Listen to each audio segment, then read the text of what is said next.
আসসালামু আলাইকুম প্রিয় শিক্ষার্থীরা, আশা করি সবাই ভালো আছো। আজকে তোমাদের জন্য নবম ও দশম শ্রেণীর ফিনান্স ও ব্যাংকিং বিষয়ের অধ্যায় 3 অর্থের সময় মূল্য এর পার্ট 2। এই পার্ট 2 তে আমরা অর্থের বর্তমান মূল্য এবং ভবিষ্যৎ মূল্য নির্ণয় অঙ্কের মাধ্যমে শিখব।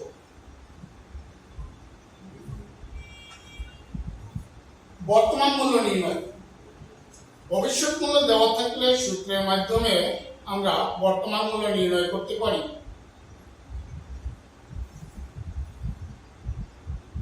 এই প্রক্রিয়াকে বলা হয় বাট্যাকরণ। আবার বর্তমান মূল্য দেওয়া থাকলে আমরা ভবিষ্যৎ মূল্য নির্ণয় করতে পারি। এই প্রক্রিয়ার নাম হলো চক্রবৃদ্ধিকরণ। একটি সৃজনশীল প্রশ্নের মাধ্যমে আমরা দুটো পদ্ধতির অঙ্ক একই সাথে শিখব। সৃজনশীল প্রশ্ন: রাফি একটি ল্যাপটপ কেনার জন্য মামার কাছ থেকে 50,000 টাকা পেল, কিন্তু রাফি 3 বছর পরে ল্যাপটপ কেনার সিদ্ধান্ত নিল। পদ্মা ব্যাংকে যোগাযোগ করলে 6.5% হারে মাসিক চক্রবৃদ্ধির প্রস্তাব দিয়েছে। মাসিক চক্রবৃদ্ধি অর্থাৎ প্রতি মাসে একবার সুদ প্রদান করবে। প্রশ্ন হলো যে অর্থের সময় মূল্যের মূল কারণ কি? অর্থের সময় মূল্যের কারণ হলো সুদের হার। অনুধাবনমূলক প্রশ্ন ক, রুল 72 কি ব্যাখ্যা করো। রুল 72: বার্ষিক চক্রবৃদ্ধিতে নির্দিষ্ট পরিমাণ অর্থ কত বছরে বা কত সুদের হারে দ্বিগুণ হবে তার সংক্ষেপে নির্ণয় করার পদ্ধতিকে বলা হয় রুল 72। অর্থের মূল্য যে ক্ষেত্রে দ্বিগুণ হয় সেক্ষেত্রে 72কে সুদের হার দিয়ে ভাগ করলে মেয়াদ পাওয়া যায়। আবার 72কে মেয়াদ দিয়ে ভাগ করলে সুদের হার পাওয়া যায়। এরপরে আমরা নম্বর প্রশ্ন: 3 বছর পর রাফি পদ্মা ব্যাংক থেকে কত টাকা পাবে? 3 বছর পর অর্থাৎ ভবিষ্যৎ মূল্য নির্ণয় করতে হবে। আবার এখানে ভয় দেওয়া আছে, রাফি যদি 3 বছর পরে 50,000 টাকা পেত তাহলে উহার বর্তমান মূল্য কত হবে? অর্থাৎ ভবিষ্যৎ মূল্য 3 বছর পরের মূল্য হলো 50,000 টাকা, নির্ণয় করতে হবে বর্তমান মূল্য। এখন আমরা অঙ্কের মাধ্যমে ভবিষ্যৎ মূল্য এবং বর্তমান মূল্য নির্ণয় করব। শিক্ষার্থীরা, এবারে আমরা সৃজনশীল প্রশ্নের গ অংশের সমাধান করি। পদ্মা ব্যাংকের শর্তানুযায়ী দেওয়া আছে বর্তমান মূল্য 50,000 টাকা, সুদের হার আই তো দেওয়া আছে 6.5%। যদি পার্সেন্টেজ তুলে দেই তাহলে 100 দিয়ে ভাগ করতে হবে। 100 দিয়ে ভাগ করলে আমরা পাই 0.065। বছরের চক্রবৃদ্ধির সংখ্যা, এখানে মাসিক চক্রবৃদ্ধি অর্থাৎ প্রতি মাসে একবার সুদ দিলে বছরে 12 মাসে 12 বার সুদ প্রদান করবে, তাহলে চক্রবৃদ্ধির সংখ্যা হবে 12 12।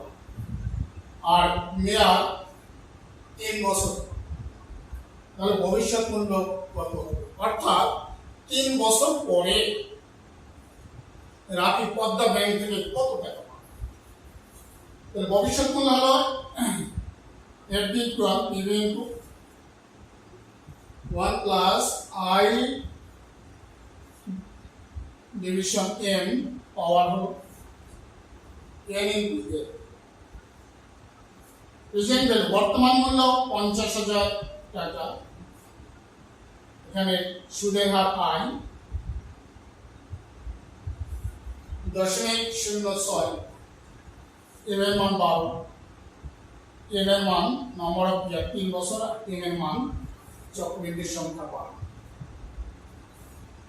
যদি এটুকুর কাজ করা হয় তাহলে মান আসে 1.0054166667। সুতরাং আমরা মান পাই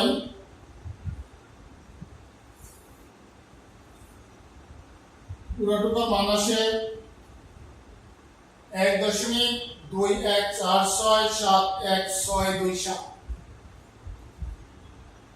50,000 কে গুণ করলে পাওয়া যায় 60,733 টাকা 58 পয়সা। অর্থাৎ 3 বছর পরে গ্রামীণ পদ্মা ব্যাংক থেকে পাবে 60,733.58 টাকা।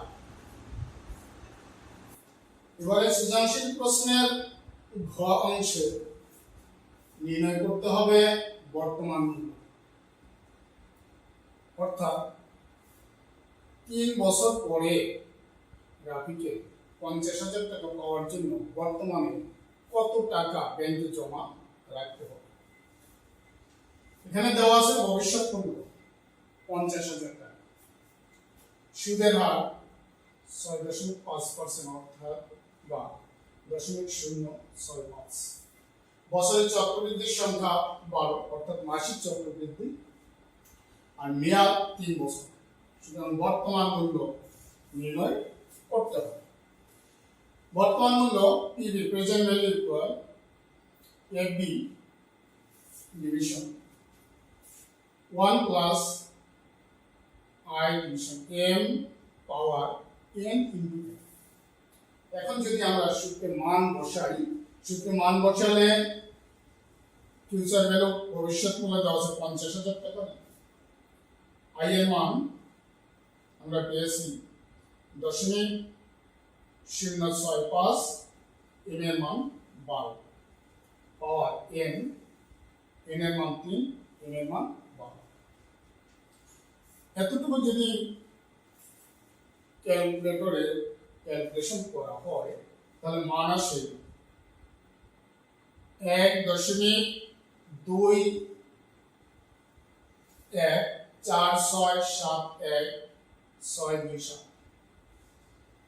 তো ভাগ করলে পাওয়া যায় 41,163.39 টাকা। অর্থাৎ 3 বছর পরে 50,000 টাকা পেতে রাফিকে বর্তমানে ব্যাংকে জমা রাখতে হবে 41,163.39 টাকা। আজকের ক্লাস এখানেই সমাপ্ত। সবাইকে ধন্যবাদ।